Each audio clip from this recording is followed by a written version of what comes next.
अभ्यास क्लासेस के साइंस के इस एपिसोड में आप तमाम लोगों का मैं स्वागत करता हूं। आज हम लोग वर्ग 10 का फिजिक्स पढ़ने वाले हैं और फिजिक्स में जो पहला चैप्टर है प्रकाश का परावर्तन यानी रिफ्लेक्शन ऑफ लाइट, आज उसी को देखने का प्रयास करेंगे। क्योंकि वर्ग कक्ष में यह जो पढ़ाई होती थी उसमें लिखाना बहुत ही आसान होता था, लेकिन इस पर बोर्ड पर पूरी तरह से लिखना थोड़ा सा मुश्किल हो जाता है, टाइम भी किल होता है। लेकिन उसके लिए हम लोग घबराएंगे नहीं, दिल को थाम के रखेंगे और हम लोग पूरे फिजिक्स को आराम से देखने का प्रयास करेंगे। एक एक एपिसोड का बहुत मतलब और मायने हैं, तो आप लोगों से गुजारिश है कि इस पूरे एपिसोड को अच्छी तरह से देखें, अपने कॉपी पर लिखें और इस पर जो है इन सारे चीज़ों को थोड़ा सा अपने माइंड में समझे और समझने के बाद उनको पुनरावृत्ति करते हुए याद रखें। तो हम लोगों का जो बोर्ड एग्जामिनेशन का तैयारी है वो बहुत ही आसानी से हो पाएगा।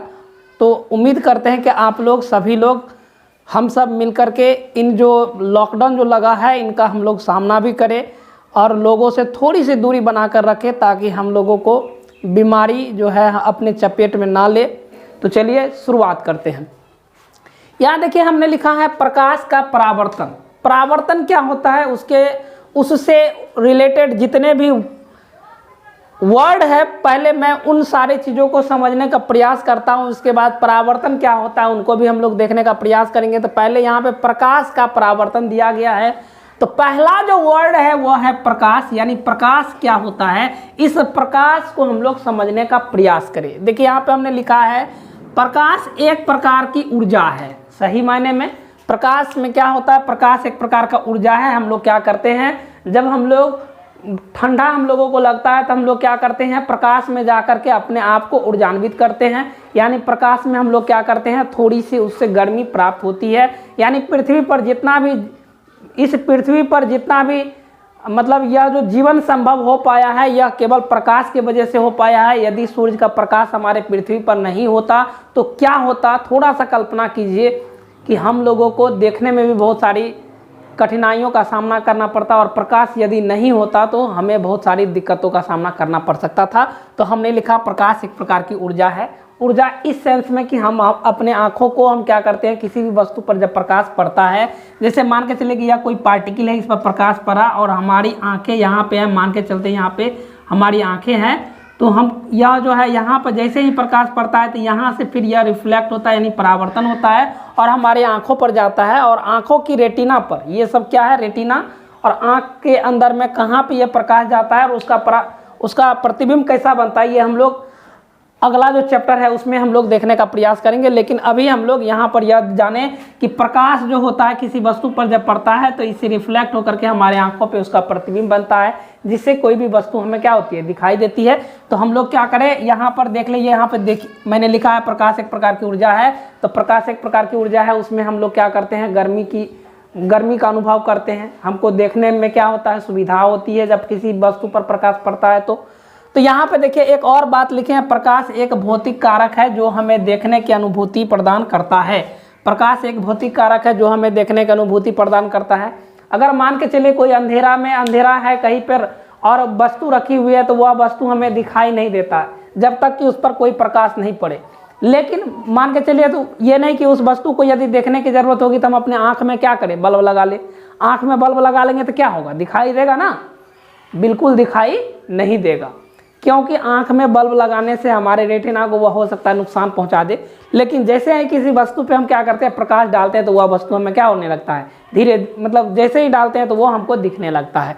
अर्थात प्रकाश एक भौतिक कारक है जो हमें देखने की अनुभूति प्रदान करता है। तो ये तीसरा नंबर का जो है, प्रकाश एक तरंग है। तो प्रकाश एक तरंग है मतलब वह जो है मान के चलिए वह इस तरह से भी क्या करता है, गमन करता है। तो यह तरंग भी हुआ। तो यहाँ पे देखिए लिखा हमने कि प्रकाश एक अनुप्रस्थ तरंग है। तो अनुप्रस्थ किस वे में, तो यहाँ पे देखिए अनुप्रस्थ तरंग क्या होता है उसका परिभाषा हमने लिखा है कि वैसा तरंग जिसमें क्या होता है, माध्यम के कण तरंग की दिशा के लंबत का मतलब 90 डिग्री दोलन करते हैं, उसे अनुप्रस्थ तरंग कहा जाता है। देखिए हमने यहाँ पर लिखा है कि यह जब प्रकाश चल रहा है तो यहाँ पर तरंग की दिशा हमने दिया है, यह लंबत है और तरंग जो है होता है ये वह इस वेव में चलता है, जानते होंगे आप लोग। तो यह तरंग का जो ऊपर में होता है यानी इस लाइन के जस्ट ऊपर जो होता है उसको श्रिंक कहा जाता है। यहाँ देखिए हमने इसको चिन्हित किया है, यह जो आपको दिख रहा होगा तो इसको श्रिंक कहते हैं। और नीचे जो ये डाउन होता है, जैसे यह जो है यह यहाँ पर, तो यहाँ पर जो हम जो चिन्हित किए हैं यहाँ पे, तो इसको हम लोग गर्त कहते हैं। तो प्रकाश जो है, प्रकाश को हम लोगों ने एक नज़र में देखने का प्रयास किया। अब जो है इससे आगे जो छोटी छोटी पॉइंट है उसको भी हम लोग आगे देखने का प्रयास करते हैं। तो देखते हैं आगे। देखिए हमने यहाँ पे लिखा है निर्वात। निर्वात का मतलब क्या होता है? निर्वात का मतलब होता है वैसा स्थान जहाँ वायु अनुपस्थित हो, उसे निर्वात कहते हैं। जैसे मान के चलिए कि कोई पात्र ले, जैसे कि आप कांच का कोई पात्र ले सकते हैं और उसमें से क्या कर सकते हैं, सारे हवा को किसी उपकरण के द्वारा निकाल दे तो उसमें कुछ भी नहीं बचेगा। अर्थात जब हवा भी वहाँ पे उपस्थित नहीं है हो, तो वैसे जगह को हम लोग क्या कहते हैं, वैक्यूम यानी निर्वात कहते हैं। और निर्वात में जो होता है प्रकाश की चाल सर्वाधिक होता है। यहाँ देखिए लिखे हैं प्रकाश की चाल निर्वात में क्या है, सर्वाधिक है, सबसे ज़्यादा है। गैस में थोड़ा उससे कम है, द्रव में उससे कम है और ठोस में सबसे कम है। तो यहाँ देखिए निर्वात में प्रकाश की चाल जो होती है वह क्या होता है, यह होता है 3 × 10⁸ यानी 10⁸ मीटर प्रति सेकेंड, यानी 1 सेकेंड में 3 × 10⁸ मीटर चलता है।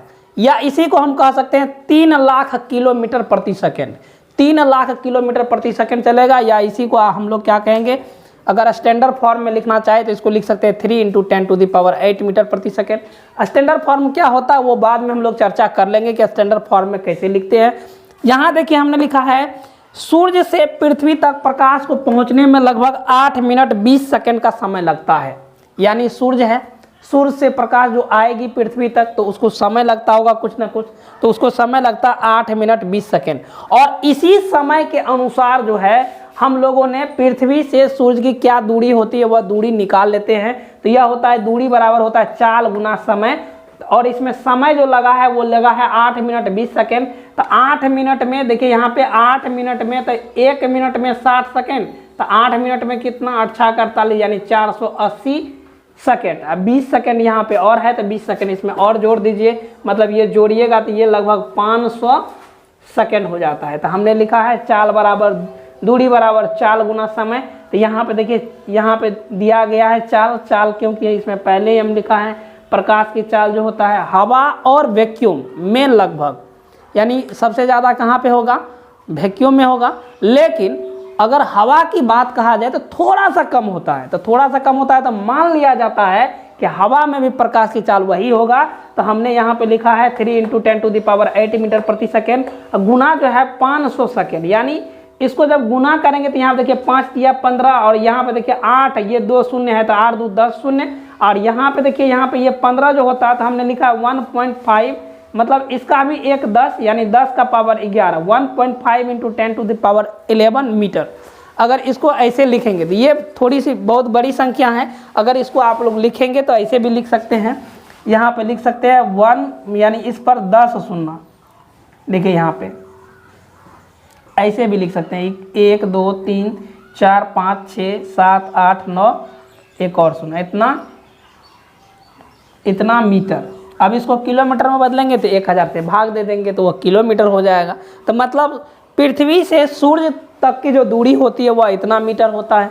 तो इस तरह से हम लोग क्या करते हैं, तो इसका जो चाल दिया हुआ था उस चाल के आधार पर और समय जो हमको प्राप्त हो गया, तो समय के आधार पर हम लोगों ने क्या किया, सूर्य से पृथ्वी तक का जो दूरी है वह हम लोगों ने ज्ञात कर लिया।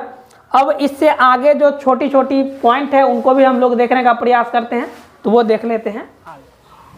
देखिए यहाँ पर हमने लिखा है प्रकाश वर्ष यानी लाइट ईयर। अब ये लाइट ईयर क्यों लिखे हैं, मान के चलिए कि हमको क्या करना है, एक लकड़ी का टुकड़ा है छोटा सा, मान के चलिए कि इतना छोटा, यह जो देख रहे हैं इतना छोटा हमको लकड़ी का टुकड़ा है, इसको हम किलोमीटर में मापे तो लोग हमको मूर्ख समझेगा। या मान के चलिए यहाँ से हमको पटना जाना है, पटना तक की दूरी मान के चलते हैं यहाँ से 250 या 300 किलोमीटर है, हम क्या करेंगे उसको सेंटीमीटर में मापना शुरू करेंगे।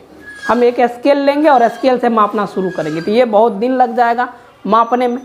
तो इस तरह से अगर हम वहाँ तक की दूरी को मापेंगे तो लोग हमको क्या समझेगा, हमको कहेगा कि यह जो है बिल्कुल पागल है। नहीं, क्योंकि इतनी दूरी को यह क्या कर रहा है, सेंटीमीटर में माप रहा है, एक स्केल से माप रहा है। तो बहुत समय लग जाएगा। तो किलोमीटर में मापने के लिए, किलोमीटर में इसलिए मापा जाता है क्योंकि वह जल्दी से जल्दी हो जाए। अब देखिए यहाँ पर प्रकाश वर्ष इसलिए लगाए हैं क्योंकि मान के चलते कि यह जो ब्रह्मांड है, इस पूरे ब्रह्मांड में बहुत सारे ग्रह उपग्रह क्या होते हैं, तैर रहे होते हैं इस पूरे ब्रह्मांड में।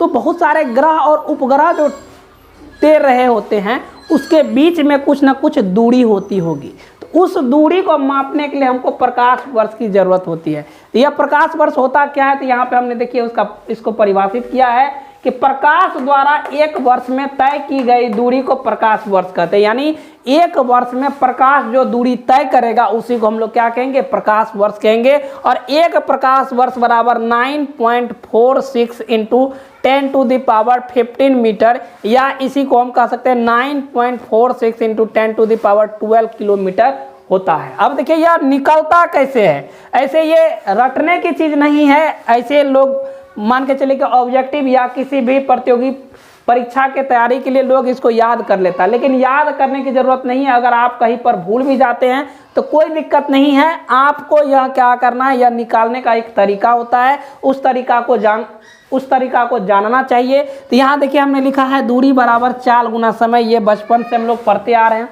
अब देखिए इसकी एक प्रकाश वर्ष में हम कैसे निकालते हैं, तो सबसे पहले प्रकाश की जो चाल होती है वह होता है 3 इंटू 10⁻, क्या होता है, 8 मीटर प्रति सेकेंड होता है।